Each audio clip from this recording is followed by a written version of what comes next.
Bagaimana cara ketika datang ujian kita bisa melaluinya dengan cara yang diridhai Allah, karena terkadang ketika ujian datang kita lupa dan ragu akan Allah Subhanahu wa taala. Quran surah kedua Al-Baqarah ayat 155 sampai 157. Cara mengatasi ujian. Quran surah kedua Al-Baqarah ayat 155 sampai 157.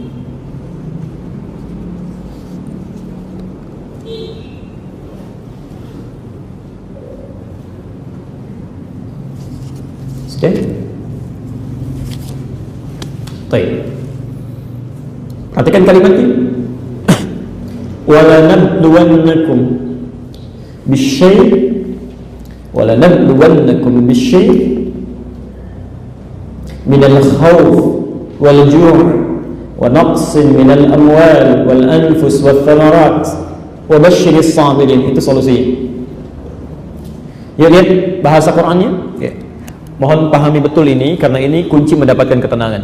Ya, kunci mendapatkan ketenangan. Tadi kan ingin tenang ya, maka ini kuncinya. Perhatikan betul kalimat Qur'annya. Quran surah kedua Al-Baqarah ayat 155. Posisi paling kiri sebelah atas.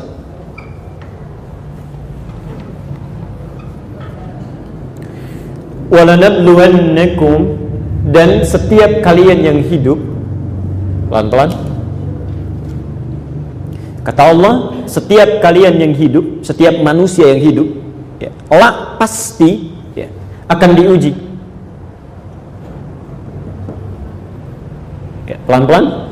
Di setiap orang yang hidup, persamaannya pasti akan menghadapi ujian. Ingat betul, tidak ada makhluk hidup, khususnya manusia, selama masih hidup yang tidak punya masalah, tidak punya ujian. Itu mustahil. Sepanjang dia hidup pasti punya ujian. Ya.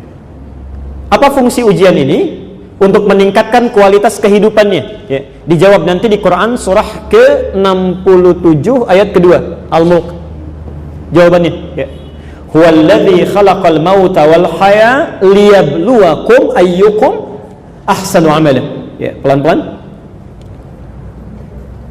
Kata Allah, ujian kehidupan ini ya, ditujukan supaya kualitas kehidupan manusia semakin meningkat lebih baik. Ya. Jadi persamaan pertama yang harus kita sadari, setiap orang hidup pasti punya masalah. Tidak ada orang hidup yang tidak punya masalah, mustahil. Ya. Ini juga kelihatannya tenang, nyatet-nyatet, itu belum tentu nggak punya masalah itu. Ya, mungkin masalahnya lebih hebat dibandingkan dengan apa yang dipikirkan itu. Ya. Lihat sini ya.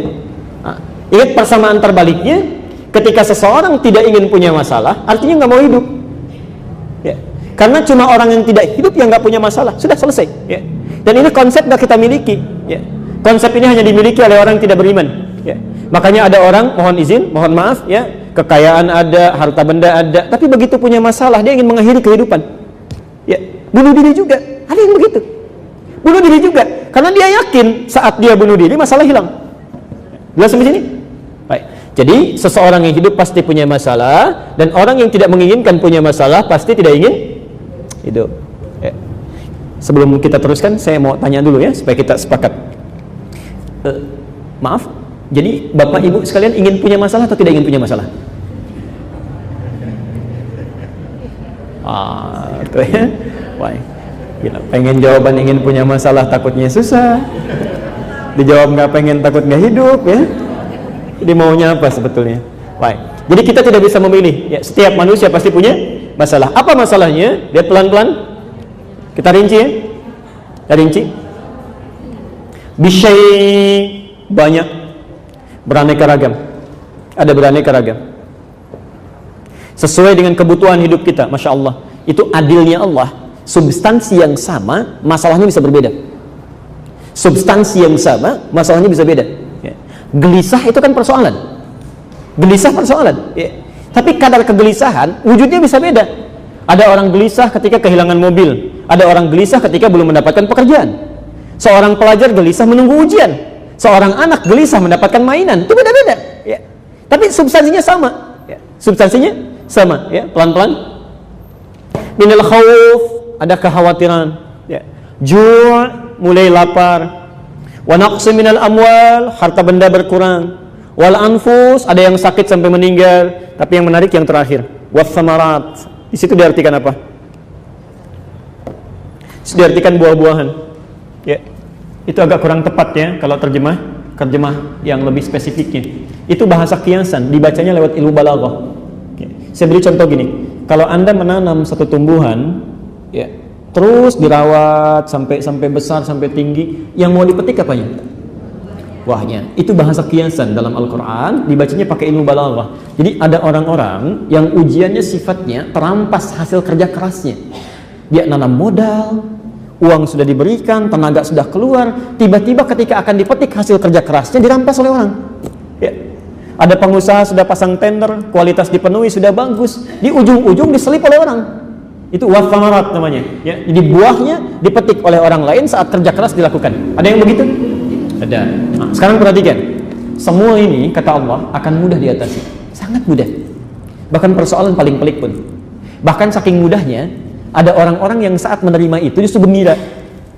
Senang. Ya. Umumnya senang itu saat punya masalah atau saat tidak punya masalah. Sekarang gini, ada orang punya masalah malah senang. Ya. Ada orang punya masalah malah gembira. Lihat ujung ayatnya. Wabasyiris sabirin. Dan berikan kabar gembira pada orang-orang yang sabar saat menerima itu. Ibu terbayang nggak Pak ya? Kata Allah berikan kabar gembira. Jadi ada orang yang gembira saat menerima masalah. Pak, motor Bapak dicuri. Innalillahi. Selesai, gembira, senang aja, nggak ada masalah. Cari dulu, nggak ketemu sudah selesai. Ya. Sendal hilang keluar dari masjid nggak heboh, biasa aja. Ya. Cari dulu, nggak ketemu sudah. Ya. Jadi dapat masalah malah gembira. Ya. Kan ada ya pulang dari masjid sendal hilang, heboh, DKM ditanya kan, jamaah diwawancara. Padahal yang hilang itu cuma sendal jepit aja. Ya. Yang kalau terus terang selesai gitu. Ya, heboh ramai. Ya. Apa yang menarik? Bagaimana dia bisa gembira? Ini yang paling menarik. Sabirin, dia punya sifat sabar. Yang punya ujian, yang menguji kita, yang punya masalahnya, yang punya solusinya, bahkan yang punya kita sendiri pun saat kita diwafatkan, yang punya Allah. Seakan-akan ada kalimat di Quran yang menyejukkan pada diri kita. Ini kalimat ketenangan. Jadi kalau Bapak Ibu sedang diuji oleh Allah, yakinkan pada diri kita, Allah pelan-pelan, Allah sedang menaikkan kualitas kehidupan saya. Yang punya masalah Allah. Tidak mungkin Allah menitipkan masalah pada saya kalau saya tidak bisa menjalaninya. Yang punya solusi Allah. Tidak mungkin Allah menitipkan persoalan kalau tidak diberikan solusinya. Jangankan masalah, saya saja milik Allah. Kalau saya diambil pun terserah Allah. Pelan-pelan. Buka Quran surah kedua Al-Baqarah 286. Catat dulu dalil terusannya. Catat dalil terusannya. Quran surah 2 ayat 286.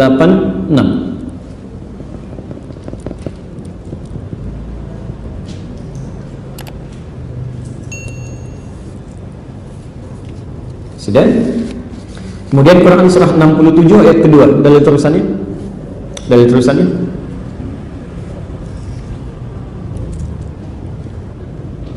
Baik, lihat sini, ini cara memahaminya ya. Pelan-pelan, agak sedikit rumit, pelan-pelan. Saat Anda mengucapkan innalillah, misal diuji dengan persoalan ya, ada yang sakit, semua dokter sudah mengangkat tangannya, gitu kan? Ada kehilangan sesuatu, maka yang pertama kata Quran harus dilakukan bukan mengeluh. Saya ulang, bukan mengeluh ya, bukan cerita sana sini, tapi sampaikan pada diri kita innalillah. Apa yang dimaksud dengan innalillah? Satu, perhatikan, yang punya ujian ini, yang punya masalahnya, yang punya harta bendanya, semuanya milik Allah. Bahkan diri kita pun punya siapa? Punya Allah. Pelan-pelan, pelan-pelan. Kalimat ini kalau diucapkan dengan benar, itu setidaknya akan menghilangkan kegelisahan.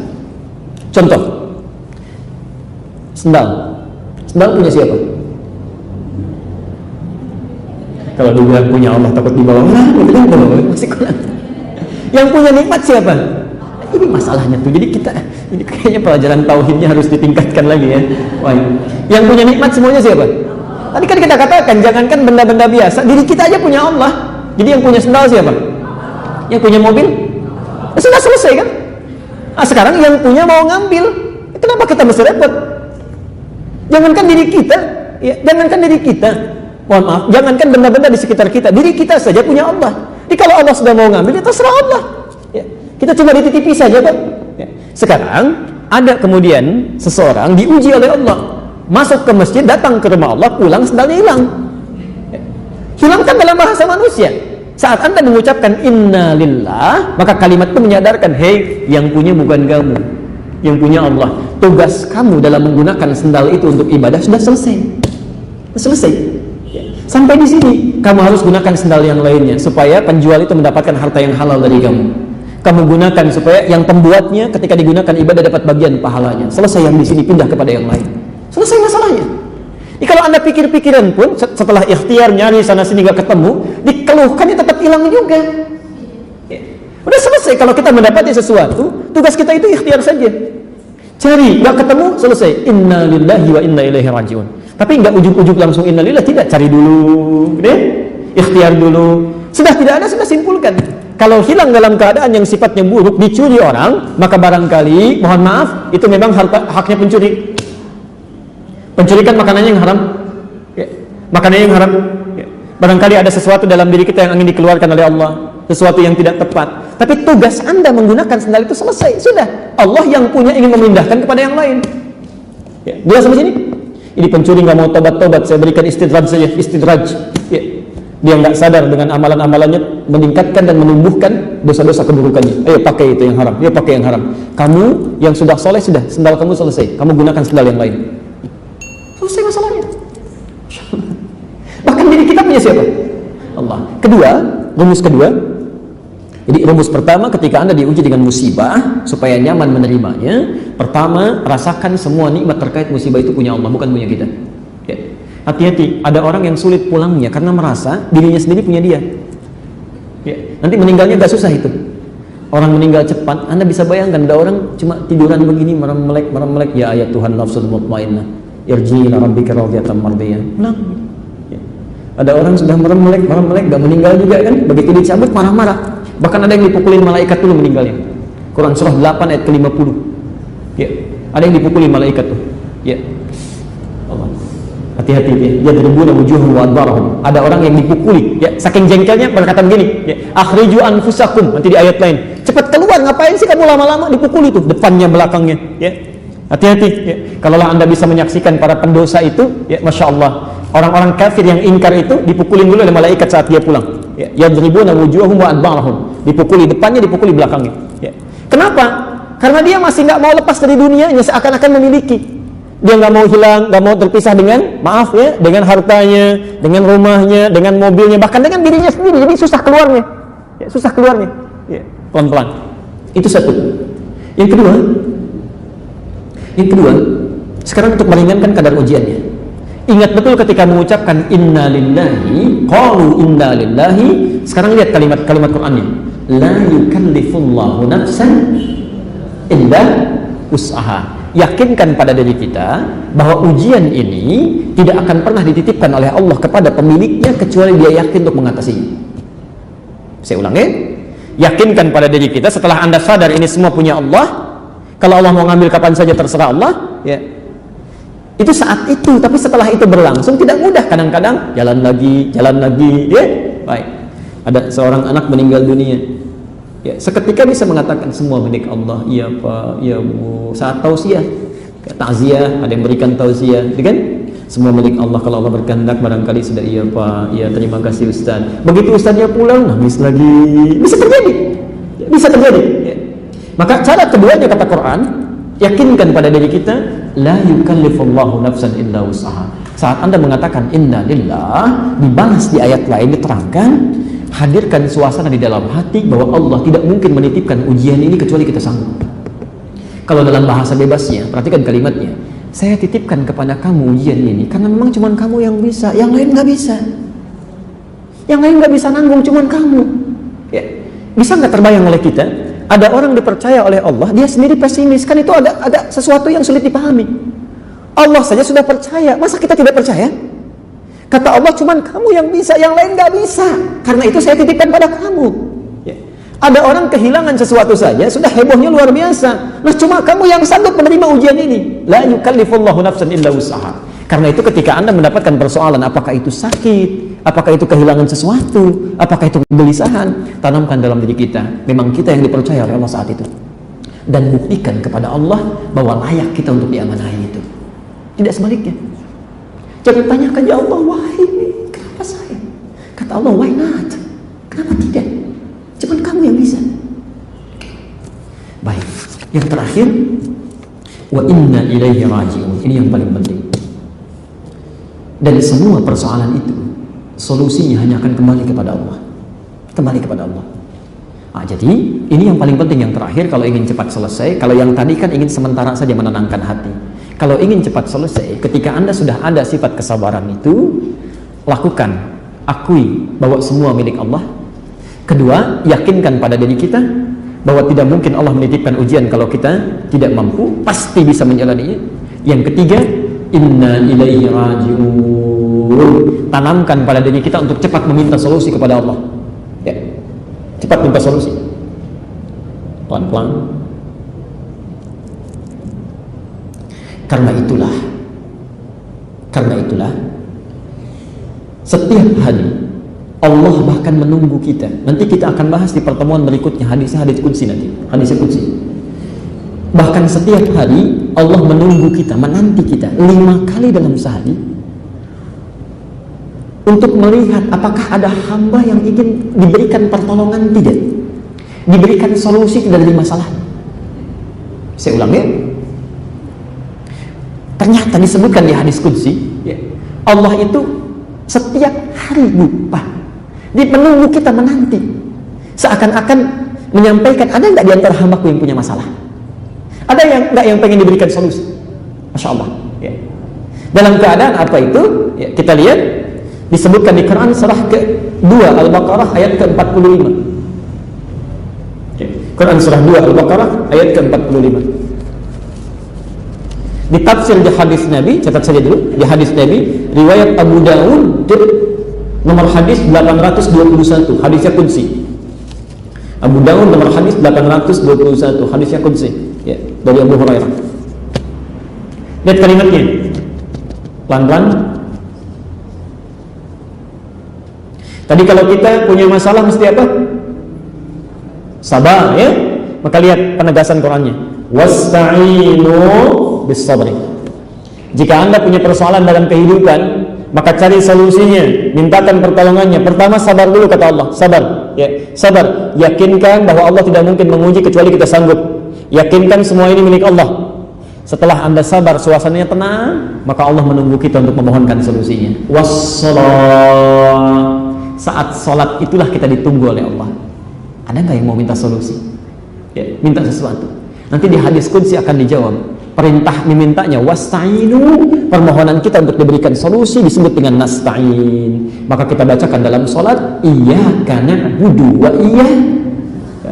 Nanti kita bahas di ayat ini, ada jawaban di hadis qudsi. Kata Allah, lihat di hadis qudsinya, wali abdi ma sa'al. Kalau hambaku benar cara menyikapi persoalannya, cara memintanya, maka apapun yang dia minta saat ini aku akan berikan. Jadi sebetulnya manfaat sholat itu kalau benar kita sholatnya, semua persoalan kita selesai. Ya. Tadi dari zuhur sampai menjelang asar ini, tidak ada orang tidak punya masalah. Seharusnya ketika sholat asar, kita bacakan kalimat itu, kita mohonkan, selesai masalahnya. Nanti asar punya masalah baru, begitu maghrib selesai, tuntas. Ya, tuntas, selesai. Karena itu, solusi tercepat kalau kita, diberikan persoalan, maka pertama terima itu dengan sabar. Ya, yakinkan Allah menguji itu untuk meningkatkan kualitas hidup kita. Ya. Kedua, solusi semua milik Allah. Ya. Yang ketiga, saat kita berhadapan dengan Allah dalam sholat itu, mohonkan solusinya. Dan kalau sudah rutin demikian dilakukan, akan ringan mendapatkan ujian kehidupan itu. Ya. Satu kali ada, suami istri punya seorang anak. Ini kisah nyata. Anaknya sakit parah, ya, luar biasa parahnya. Kemudian suaminya ditugaskan ada panggilan jihad. Qadarullah ketika mau keluar agak berat, ya, karena lihat situasi anak sakit. Kata istrinya, kamu konsentrasi berjihad, biarkan saya bertanggung jawab mengurus anak. Ketika berangkat, ya, qadarullah dalam jihadnya, anaknya meninggal dunia, wafat. Lihat ketika pulang, ibu bisa teladani bagaimana sikap istrinya. Ketika pulang, yang pertama ditanya oleh suami, yaitu anaknya dulu, bagaimana anak kita? Kata istrinya, sedang tidur dalam keadaan yang sangat tenang. Ya, Masya Allah, ini ibu satu ajaran bahwa ketika suami pulang dengan tugas, ya jangan diberikan kegelisahan dulu. Ya, belum apa-apa sudah gelisah, ini kan dari tugas, dari capek macam-macam kan. Walaupun ibu punya masalah, tahan dulu, tahan, berikan ketenangan. Ya. Setelah mandi, beristirahat macam-macam, ya Masya Allah, masih tanya juga. Nah, malam-malam di tempat tidurnya saat bertanya, bagaimana keadaan anak kita? Lihat kata istrinya, bagus sekali kalimatnya. Kata istrinya, bagaimana pendapat papa, kalau bahasa kita, jika ada seseorang yang dititipi satu titipan, kemudian pemiliknya meminta, tapi yang dititipi ini marah-marah, tidak mau mengembalikan. Maka suaminya mulai berkata, itu gak boleh, itu tidak benar, tidak tepat, kosong meralangnya. Masya Allah. Maka istrinya mulai mengatakan, singkat saja, ya, anak kita sudah kembali diambil oleh pemiliknya. Anak kita, titipan yang dititipkan oleh Allah itu sudah kembali diambil oleh pemiliknya. Sudah. Tidak ada marah, tidak ada teriak-teriak, yang hanya cuma tangisan sejenak, kemudian keduanya ya mulai mendekat kepada Allah Subhanahu wa taala. Jadi kalau kita yakin semuanya titipan, tidak ada yang berat dalam kehidupan. Ya. Kalau yakin semuanya titipan, kalau yakin anak titipan, tidak akan berat ketika Allah mengambilnya. Kalau yakin harta titipan, tidak akan berat ketika kita dalam tanda petik bahasa manusia kehilangannya. Karena kita merasa Allah menitipkannya. Tugas kita cuma merawatnya saja sesuai dengan tugas ibadah kita. Ya. Yang jadi pertanyaan bukan karena hilangnya. Hilang itu mudah dicari dan didapatkan. Yang jadi pertanyaan, ketika sudah yang dititipkan itu diambil dari kita, pelan-pelan, maaf kalau bahasa saya kurang menyenangkan, perbuatan baik apa yang sudah kita lakukan dengan titipan itu? Karena itu yang ditanyakan. Itu yang ditanyakan. Ya, bendanya mudah untuk dicari, tapi yang jadi persoalan, perbuatan apa yang melekat pada benda yang telah hilang itu, yang nanti akan ditanya oleh Allah Subhanahu wa taala. Allah nggak akan tanya, kenapa titipan saya bisa hilang? Nggak akan nanya begitu. Yang ditanya, apa yang sudah kamu lakukan dengan mobil yang sudah saya titipkan itu, dengan anak yang sudah saya titipkan itu. Ya, maka bertakwalah kepada